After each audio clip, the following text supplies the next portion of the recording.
जब भी आपकी जिंदगी में कोई भी संकट आया, छोटा हो या बड़ा, जीवन के उतार चढ़ाव में जब भी आप खुद को असहाय महसूस करें, तब श्रीमद् भगवद गीता के यह 30 अनमोल उपदेश आपकी शक्ति बनेंगे। इन दिव्य शिक्षाओं को गहराई से समझना और जीवन में अपनाना आपकी सफलता और शांति के लिए बेहद जरूरी है। तो इस वीडियो को अंत तक ध्यानपूर्वक देखें ताकि आपके जीवन में भी सकारात्मक परिवर्तन आ सके।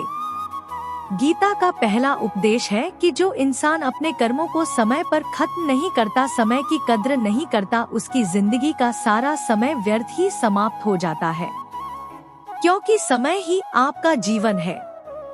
अगर आप अपने समय को व्यर्थ में नष्ट करते रहेंगे और उसे गंवा देंगे तो आपको जीवन में कुछ भी हासिल नहीं होगा। अगर कुछ जिंदगी में पाना चाहते हैं तो समय की कदर अवश्य करना सीखो। जो भी व्यक्ति गीता के उपदेशों को रोज सुनेगा, समझेगा, तो जिंदगी की कितनी भी मुश्किल से मुश्किल घड़ी क्यों न आ जाए, उसे ऐसे मुश्किल वक्त में भी रास्ता अवश्य मिलेगा। गीता का दूसरा उपदेश है कि मृत्यु से डरना व्यर्थ है। हर व्यक्ति के मन में मृत्यु का भय होता है। इस संसार का जब से निर्माण हुआ है तब से जन्म मृत्यु का चक्र चला आ रहा है। यह प्रकृति का नियम है। इस सत्य को स्वीकार करके भयमुक्त होकर आज में जीना चाहिए। किसी को भी आने वाले पल के बारे में कुछ नहीं पता होता, लेकिन इस संशय में भयभीत रहने से जीवन नहीं दिया जा सकता। गीता का तीसरा उपदेश है कि बुरा इंसान कभी अपनी बुराई नहीं छोड़ेगा। चाहे आप उसके साथ कितना भी अच्छा चलो, वो आपको तकलीफें अवश्य ही देगा। इसलिए जो जैसा है आप उसके साथ वैसा ही व्यवहार करें। बुरे इंसान के साथ आप कितना भी अच्छा बन जाओ, वह कभी अच्छा नहीं बनने वाला।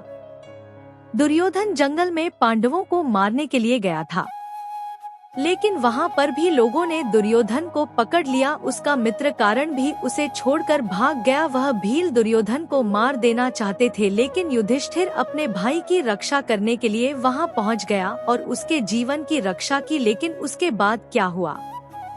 वह हमेशा पांडवों को नुकसान ही करता रहा। इसलिए अगर कोई इंसान बुरा है, उसके साथ आप ज्यादा अच्छा बनने की कोशिश ना करो।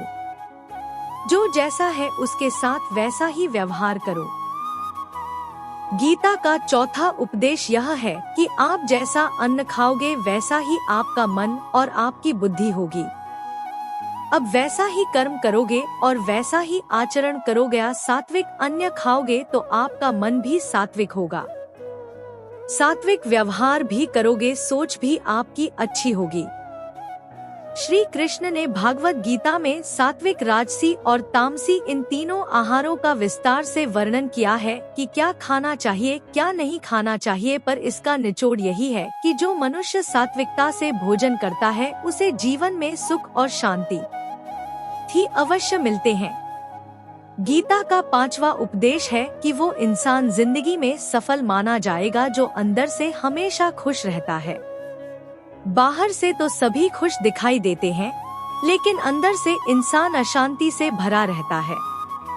बहुत पैसा कमा लिया, कामयाबी हासिल कर ली, लेकिन वह कामयाबी असली नहीं।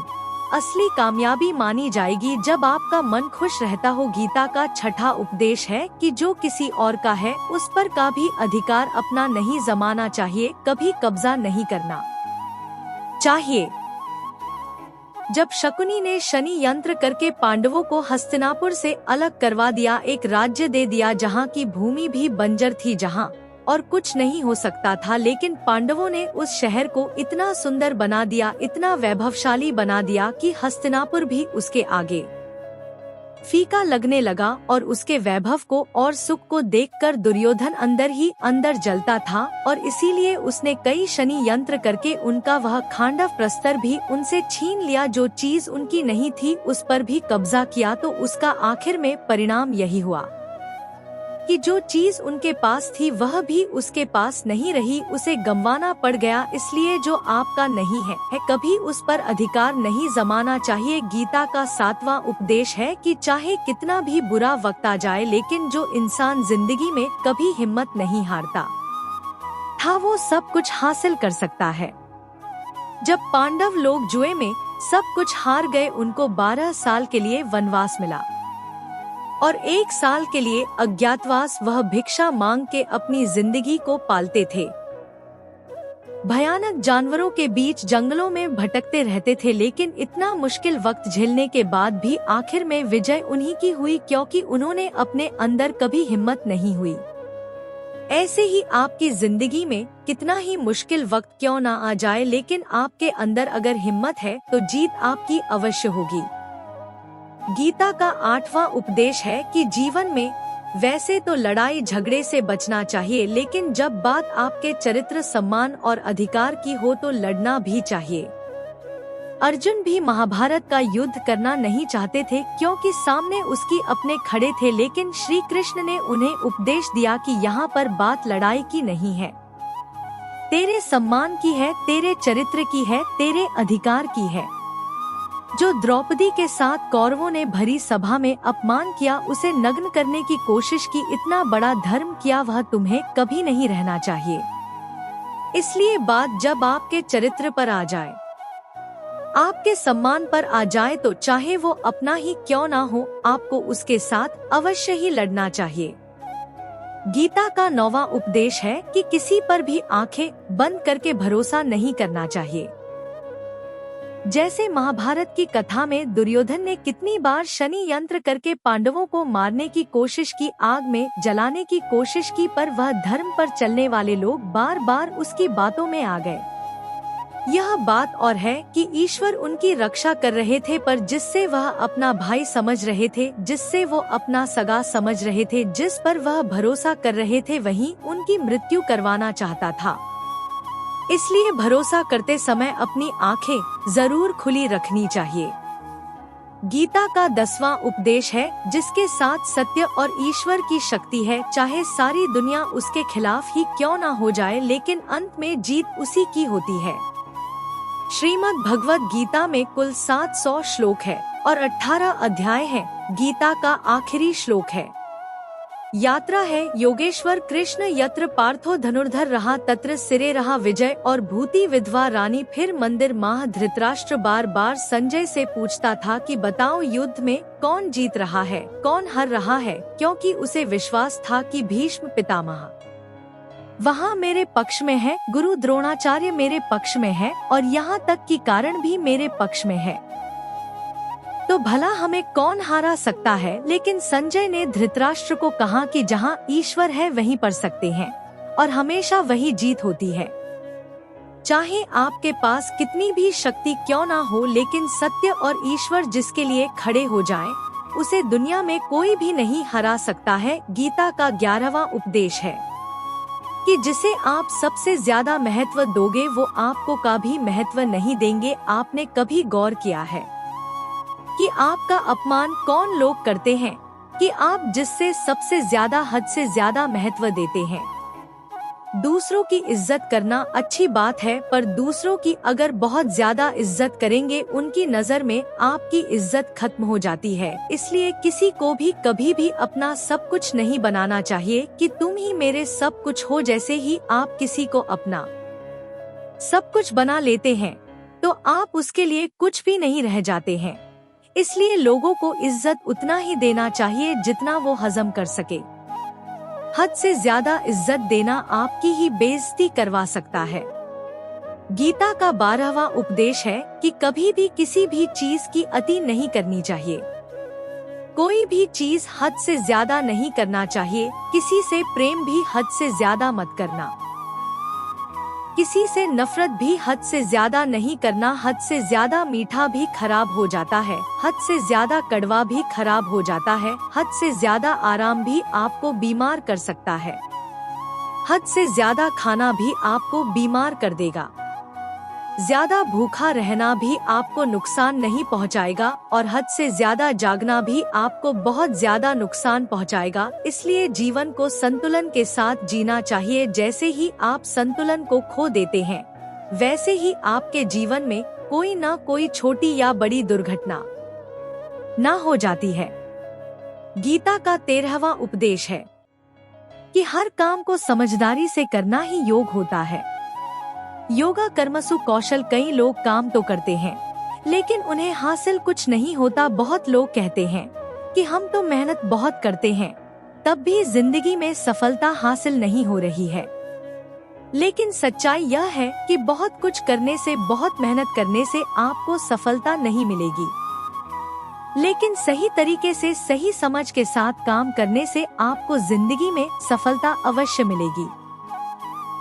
गीता का 14वां उपदेश है कि जो भी होता है अच्छे के लिए होता है, और जो हो रहा है वह भी अच्छे के लिए ही हो रहा है, और जो आने वाले भविष्य में होगा वो भी अच्छे के लिए ही होगा। वैसे यह बहुत गहरी बात है। कुछ चीजें जिंदगी में ऐसी होती है जो हमें लगता है कि मेरे साथ ही ऐसा क्यों हुआ, मेरे साथ ही होना था ये सब, लेकिन जब वो वक्त गुजर जाता है, एक दिन हमको समझ आ जाता है कि अगर हमारे साथ ये सब नहीं होता तो आज हम इस मुकाम पर नहीं होते। अगर मेरे साथ ये सब नहीं होता तो शायद हमारी जिंदगी और भी बर्बाद हो सकती थी। इसीलिए अगर हमें यह समझ में आ जाए कि जिंदगी में जो कुछ भी हो रहा है वह सब अच्छे के लिए ही हो रहा है, तो जीवन में हमेशा खुश रहेंगे। गीता का 15वां उपदेश यह है कि जो मुश्किल वक्त में, जो दुख के समय में आपका साथ दे, सिर्फ वही आपका अपना है। बाकी सब अपनेपन का नाटक करने वाले बहुत लोग होते हैं। बड़ी बड़ी बातें करने वाले बहुत लोग होते हैं कि हम आपसे बहुत प्रेम करते हैं। कोई भी दुख हो, कोई भी तकलीफ हो, हमें याद कर लेना। लोग दुख उठाने की बात करते हैं, लोग आने जाने की बात करते हैं, हाथ मिलाना तो ठीक से नहीं जानते और दिल में लाने की बात करते हैं। जब सच में आपकी जिंदगी में तकलीफ आएगी ना, तब आपको समझ में आ जाएगा कि आपका साथ देने के लिए कौन खड़ा है और कौन भाग गया। क्योंकि उस समय पर सारे लोग भाग जाते हैं, क्योंकि लोगों को पता होता है कि यह व्यक्ति हमारे पास आया तो हमसे मदद ही मांगेगा और वह हमें कुछ दे नहीं पाएगा। लोग आपसे सिर्फ तभी रिश्ता रखते हैं जब आप उन्हें कुछ दे सकते हैं और आपसे उन्हें कुछ फायदा हो सकता है। लेकिन जब लोगों को यह पता चल जाता है, यह समझ में आ जाता है कि उनको आपसे कोई फायदा नहीं होने वाला, बल्कि उनको तो आपकी मदद करनी पड़ेगी, तो वह आपको दूर से ही देखकर भाग जाते हैं। इसलिए जो आपके मुश्किल वक्त में आपके साथ खड़ा हो, सिर्फ वही आपका अपना होता है।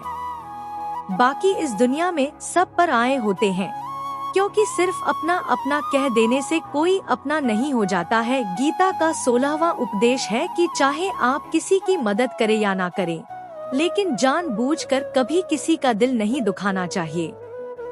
क्योंकि जब आपकी वजह से किसी का दिल दुखता है ना, तो याद रखना आपको भी वही दर्द एक दिन जरूर मिलेगा। लेकिन जब आप किसी का दिल दुखाते हैं तो आपको भले पता न चलता, लेकिन जब कोई भी आपका दिल दुखा आता है तब आपको समझ में आ जाता है कि दिल पर चोट लगने की वजह से कितना दर्द होता है। इसलिए चाहे आप किसी की मदद करो या न करो, लेकिन किसी का दिल कभी भी नहीं दिखाना चाहिए। गीता का 17वां उपदेश यह है कि जिस इंसान को बात बात पर क्रोध आता है, सुख और शांति उसके जीवन में कभी नहीं आ सकते। क्योंकि जो इंसान बहुत ज्यादा क्रोधी होता है, उसके सारे मित्र उसे छोड़कर चले जाते हैं। वह अपने मन में भी दर्द में ही जीता रहता है, तकलीफों में जीता है। ज्यादा गुस्सा करके या ज्यादा क्रोध करके जो भी आपके पास है ना, वो आप उसे खो दोगे और ऐसे इंसान को शांति कभी नहीं मिलने वाली है। इसलिए अपनी जिंदगी में शांति अगर चाहते हो तो बात बात पर गुस्सा करना छोड़ देना चाहिए।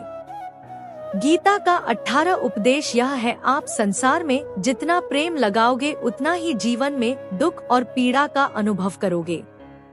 गीता का 19वां उपदेश यह है कि जो आपका है वो आपको मिलकर ही रहेगा, और जो नहीं मिला है उसके लिए रोना छोड़ दो। आप जिसके लिए जितना रोगे वो चीज आपसे उतना ही दूर चली जाएगी, और जो चीज आपकी सच में है वह कहीं ना कहीं से आपके पास जरूर पहुंच जाएगी। इसलिए जो आपको जिंदगी में हासिल नहीं हो रहा है, हासिल नहीं हुआ है, उसका पछतावा करना, उसके लिए रोना आपको बिल्कुल बंद कर देना चाहिए। गीता का उपदेश यह है कि जिंदगी में अगर खुशी चाहते हो तो मन की गुलामी को त्याग कर दो। कई लोग कहते हैं कि हम करना तो बहुत कुछ चाहते हैं, लेकिन कुछ कर ही नहीं पाते। पता भी सब कुछ है कि क्या करने से हमारी जिंदगी बेहतर हो सकती है, क्या चीज है जो हमको नुकसान पहुंचा रही है, लेकिन फिर भी कुछ कर नहीं पाते। समझते सब कुछ है लेकिन समझकर भी चाहकर भी कुछ कर ही नहीं पाते। वो इसलिए होता है क्योंकि आप अपने मन के गुलाम बन चुके हो। लोग तो अपनी जीभ का भी स्वाद आज तक नहीं छोड़ पाते, फिर कहते हैं कि हम पतले नहीं हो पाते, फिट नहीं हो पाते, सक्सेस नहीं मिल रही है, क्योंकि जो आपको करना चाहिए आपको करते ही नहीं है। आपका मन सब कुछ समझकर भी आपको वो करने ही नहीं देता। इसलिए जिंदगी में अगर आगे बढ़ना है तो अपने मन के अनुसार चलना छोड़ दो। जो आपकी ये सही है वो ही आपको करना चाहिए। गीता का उपदेश यह है कि आलसी इंसान कभी कुछ हासिल नहीं कर सकता है। अधिकतर लोग सिर्फ योजनाएं ही बनाते रहते हैं कि मुझे बड़ा घर चाहिए, मुझे बड़ी गाड़ी चाहिए, मैं दुनिया घूमना चाहता हूँ, मुझे यह चाहिए वो चाहिए। यह हर कोई सोच लेता है लेकिन उस पर मेहनत करना, अपना कर्म करना वो नहीं करते। क्योंकि चाहना तो बहुत आसान है लेकिन उसके लिए कर्म करते रहना बहुत मुश्किल है। हर कोई चाहता है कि मेरा शरीर फिट हो, लेकिन उसके लिए एक्सरसाइज करना वह आपको ही करना होगा। जो इंसान आलसी बनकर बैठा रहता है तो उसे नहीं अच्छा शरीर मिलता है और ना ही अच्छा जीवन मिलता है। तो अगर जिंदगी में कुछ पाना चाहते हो तो आलस्य को अपनी जिंदगी से दूर कर देना। आलस्य के चलते ही आपको कुछ मिलने वाला तो नहीं, लेकिन जो आपके पास है ना वो भी करवा दोगे। गीता का उपदेश है कि कोई भी ऐसी गंदी आदत खुद को मत लगने देना जो आपकी जिंदगी को बर्बाद करते। कहीं न कहीं महाभारत का युद्ध एक जुआ की आदत की वजह से ही शुरू हुआ था। सारा खेल वहीं से शुरू हुआ था, एक ऐसी जुआ की लत जहां युधिष्ठिर ने अपने भाइयों को दांव पर लगा दिया, अपनी पत्नी को दांव पर लगा दिया, ऐसा जितने का नशा की अपना सब कुछ गवा दिया। ऐसे ही हम भी अपनी जिंदगी में जब कोई ऐसी गंदी आदत लगा देते हैं, चाहे वह कोई भी हो, चाहे वह नशे की हो, मोबाइल की हो, किसी इंसान की हो, कोई गलत काम करने की हो, कोई भी गलत आदत जो आपको बर्बाद कर सकती है, अगर आप उसको नहीं छोड़ेंगे तो आपका सब कुछ खत्म हो जाएगा। इससे पहले कि आपकी आदत आप को खत्म कर दे, आप अपनी गलत आदतों को खत्म कर दीजिए। गीता का उपदेश है जो इंसान अपनी रक्षा खुद नहीं कर सकता उसकी रक्षा भगवान भी नहीं कर सकते हैं। श्री कृष्ण अर्जुन से कहते हैं कि स्मार्ट सर्वेश काले शूरमा मनुस्मृति युद्ध ढांचा, यानी कि हे अर्जुन तू हर काल में मेरा स्मरण करते रहना और युद्ध भी करते रहना। तो अर्जुन ने श्री कृष्ण से पूछा कि यह युद्ध तो कुछ ही दिनों में समाप्त हो जाएगा, लेकिन आप कह रहे हैं कि तू हमेशा मेरा स्मरण करते रहना और युद्ध करते रहना। हमेशा युद्ध करने का क्या मतलब है? तो श्री कृष्ण ने अर्जुन से कहा कि ये जिंदगी ही रणभूमि है, इस जीवन में सुख दुख आते ही रहेंगे और तुझे उनका डटकर मुकाबला करना है। श्री कृष्ण ने यह नहीं कहा कि तू चुप करके बैठ जाना और मैं लड़ाई करूंगा। बहुत गहराई है गीता के ज्ञान में। हमारे जीवन की डोर भी संभाल के ईश्वर बैठे हुए हैं, लेकिन युद्ध हमें ही करना है। ईश्वर को याद करना है कि हे ईश्वर मुझे शक्ति देना, मुझे समझ देना, मुझे बुद्धि देना, ताकि मैं अपनी जिंदगी की सारी लड़ाई जीत सकूं, मैं जिंदगी में सही मार्ग पर चल सकूं। लेकिन आपको अपनी लड़ाई खुद लड़नी पड़ती है। जो लोग यह कहते हैं कि हम कुछ नहीं करेंगे, ईश्वर करेंगे, तो कहते हैं कि आलसी इंसान को देखकर तो भगवान भी घबरा जाता है। यह कुछ नहीं करेगा, भगवान ने बुद्धि दी है, समझती है। ईश्वर आपको प्रेरणा देते हैं, शक्ति देते हैं, लेकिन आपको अपनी रक्षा स्वयं ही करनी पड़ेगी।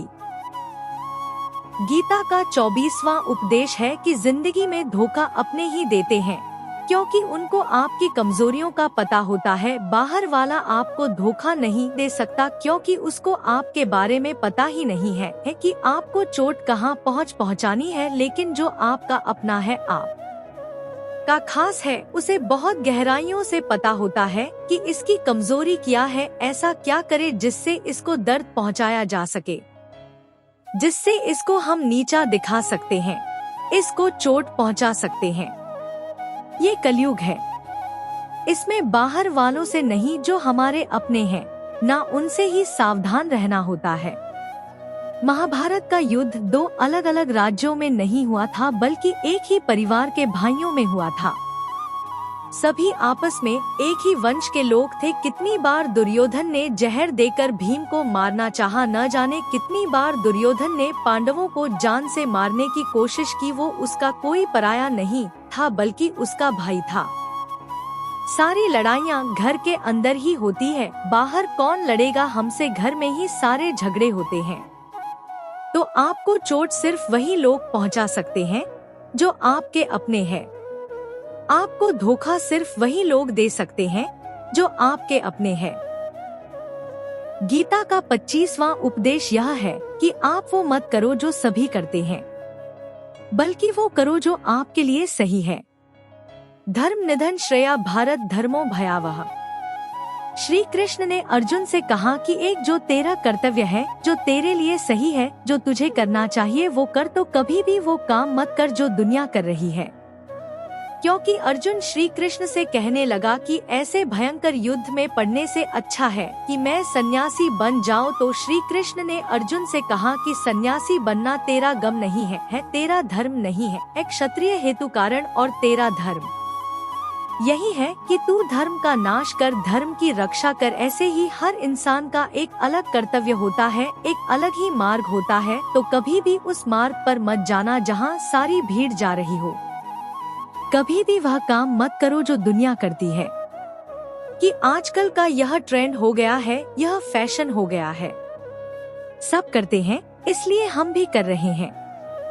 सारी भीड़ यही काम कर रही है, इसलिए हम भी कर रहे हैं।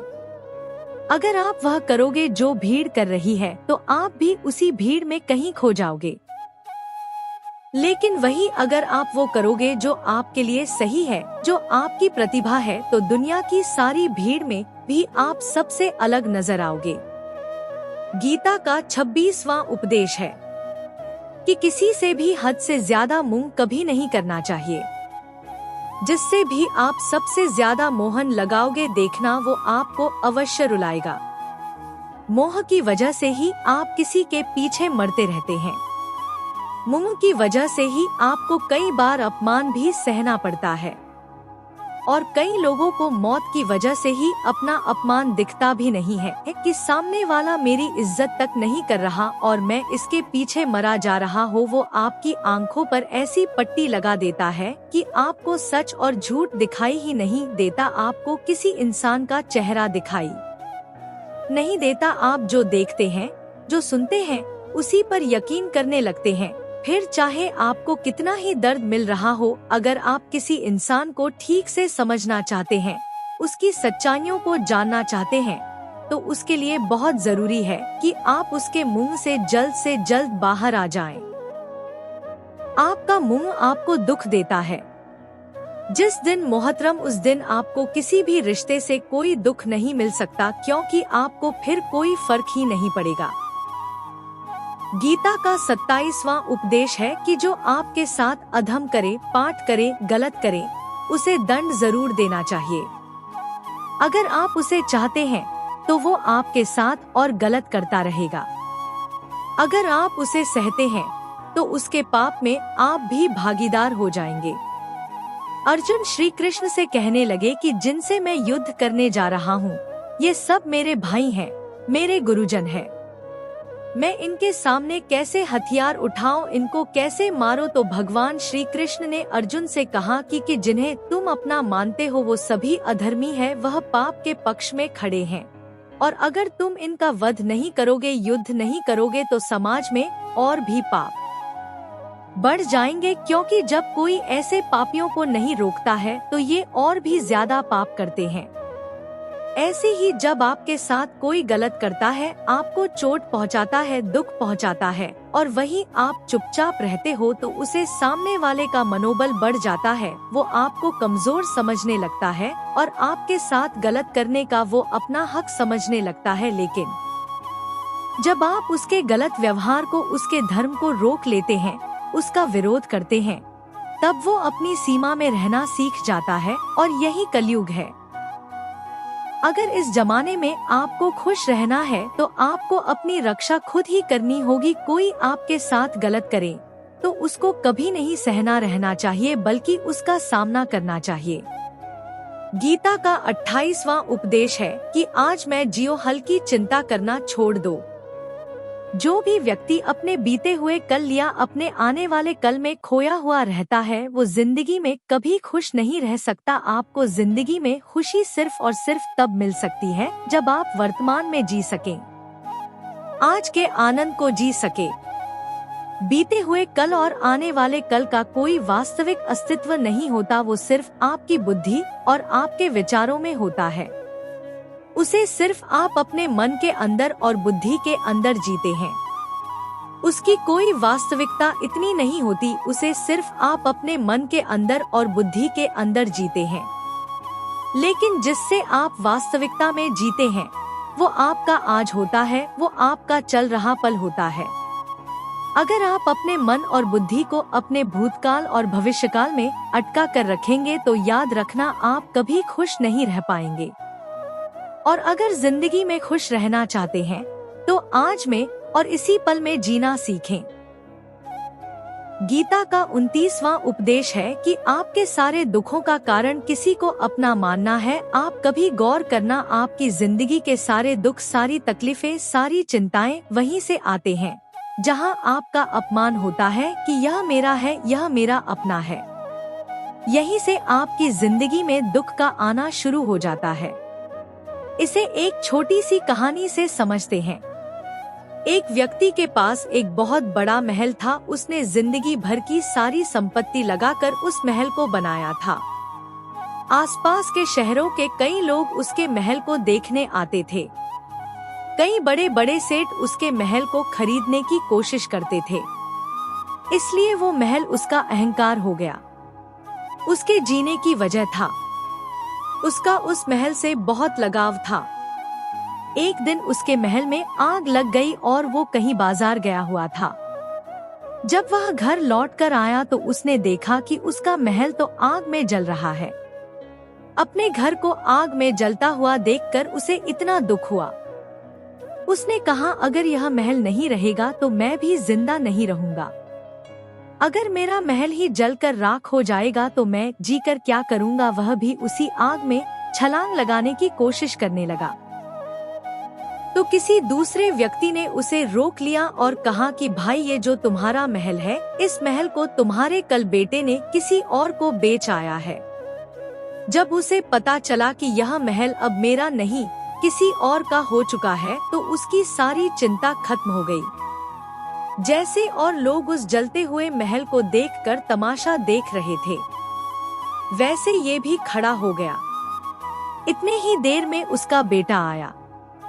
अपने बेटे को देखकर बहुत खुश हुआ, उसे आशीर्वाद देने लगा कि तेरे जैसा बेटा तो बहुत भाग्य वाले माता पिता को मिलता है। तुमने तो मेरी जिंदगी बचा ही नहीं। आज इस घर में आग लग रही थी और तूने कल ही इसका सौदा कर दिया।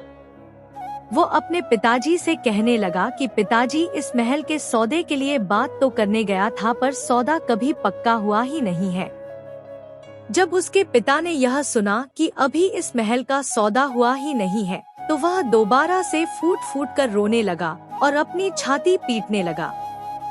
महल वही है, इंसान वही है, लेकिन जब महल मेरा है तब वह दुख भी देता है, खुशी भी देता है, लेकिन जब वो मेरा नहीं है, उससे मेरा कोई रिश्ता नहीं है, तो सारे दुख खत्म हो जाते हैं। ऐसे ही जिंदगी में जब किसी जगह, किसी इंसान को, किसी रिश्ते को, किसी काम को हम अपना मान लेते हैं, मेरा मान लेते हैं, वहीं से सारे दुखों की शुरुआत होती है, वहीं से हर तकलीफ की शुरुआत होती है। तो श्रीमद् भगवद गीता का यह 29वां उपदेश यही कहता है कि आप जैसे ही किसी को अपनी जिंदगी जीने की वजह मान लेते हो, इसके बिना तो मैं जी ही नहीं सकता, तो फिर वो चीज, वो इंसान, वो काम आपको बहुत दुख देता है। दोस्तों, इससे पहले कि हम उपदेश पर जाएं, आपसे विनती है कि अगर आप इस वीडियो से कुछ भी सीख रहे हैं तो इस वीडियो को एक लाइक कर दीजिए और इस चैनल को सब्सक्राइब कर लीजिए। तो फिर चलिए आगे बढ़ते हैं। गीता का उपदेश है अश्व में वक्तव्य हम कृतम कम शुभाशुभ हम। इसका मतलब है कि आपने कोई भी कम किया हो उसका फल आपको जरूर भोगना पड़ेगा।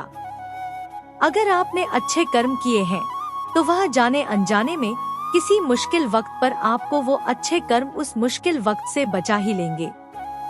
अगर आपने गलत कर्म किए हैं, पाप किया है, तो उसकी सजा भी आपको जरूर मिलेगी। तो इंसान कितना ही छुप कर कम करे, चाहे वह कितना ही चालाकी से कम करे, लेकिन कहते हैं ना उस परमात्मा की ईश्वर के चारों तरफ कैमरे लगे हुए हैं। हमारे एक एक कदम पर वह प्रकृति वह परमात्मा अपनी दृष्टि बनाए रखते हैं। हमारे एक एक कदम का हिसाब होता है। इसे हम एक कहानी से समझाते हैं। एक गांव में दो मित्र रहते थे। उन दोनों ने विचार किया इस गांव में हम धन नहीं कमा पा रहे हैं। वो दोनों धन कमाने के लिए शहर चले गए। कुछ वर्ष वहां रहकर उन्होंने काफी धन कमाया। फिर सोचा कि अब हम अपने घर वापस चलते हैं और हमने अच्छा खासा धन कमा लिया है। उस समय पर यातायात की इतनी सुविधाएं नहीं होती थी। वह अपने बैलों पर ही यात्रा कर रहे थे। चलते चलते मार्ग में रात हो गए तो उन्होंने विचार किया कि आज रात हम यहीं विश्राम करते हैं। एक मित्र ने कहा कि मैं यहाँ पर रहकर धन की रक्षा करता हूँ, तुम बाजार जाकर भोजन की व्यवस्था कर लो। जब वह मित्र बाजार गया तो उसके मन में पाप आ गया। उसने सोचा कि इतना पैसा हमने कमा लिया है, अगर मैं इसको यही जंगल में मार दूं तो सारा पैसा मेरा हो जाएगा, नहीं तो मुझे इसका आधा धन इसको देना पड़ेगा। मन में यह खोट आने पर उसने अपने मित्र के खाने में जहर मिला दिया और जब वह खाना लेकर के अपने मित्र के पास गया, उसका मित्र बोझ जहर वाला खाना खाकर वहीं पर उसकी मृत्यु हो गई। वह व्यक्ति सारा धन लेकर के अपने घर वापस आ गया। फिर उसके घर में पुत्र ने जन्म लिया। जब उसका बेटा पैदा हुआ तो वह बहुत ही बीमार रहता था। उसने अपने जीवन में जो कुछ भी धन कमाया था उसका वो सारा धन अपने बेटे के इलाज में ही खत्म हो गया। बेटा बड़ा होता गया और इसका धन नष्ट होता गया। जब उसका बेटा थोड़ा और बड़ा हो गया तो उसके पिता ने पूछा कि बेटा तू इतना बीमार क्यों रहता है, तो ठीक क्यों नहीं होता, मैंने अपनी जिंदगी का सब कुछ तुझ पर लगा दिया है, फिर भी तेरी तबीयत ठीक नहीं रहती। तो उसके बेटे ने, भला कौन सा बेटा और कौन सा पिता, मैं तो तेरा वही मित्र हूँ जिसको तूने जंगल में जहर देकर मार दिया था। मैंने अपना वही हिसाब पूरा करने के लिए तेरे पुत्र के रूप में तेरे ही घर में आया हूँ। अब मेरा तेरा हिसाब बराबर। अब मेरा जीवन यही समाप्त होता है। तो गीता का उपदेश हमें यही सिखाता है, कोई अपने आप को कितना भी चालबाज समझता हो, होशियार समझता हो, लेकिन अगर उसने गलत कर्म किया है, चाहे आज नहीं तो कल उसे उसका फल भोगना ही पड़ता है। कोई भी व्यक्ति अपने किए हुए कम से भी ना उसको भोगे कभी छूट नहीं सकता। दोस्तों, अगर आपने इस वीडियो से कुछ भी सीखा हो तो इस वीडियो को एक लाइक कर दीजिए और कमेंट में जय श्री राधे कृष्णा अवश्य लिखिए। और इस चैनल पर नए हैं तो चैनल को सब्सक्राइब करके नोटिफिकेशन बेल आइकॉन को ऑल पर सेलेक्ट कर लीजिए। धन्यवाद। जय श्री कृष्णा।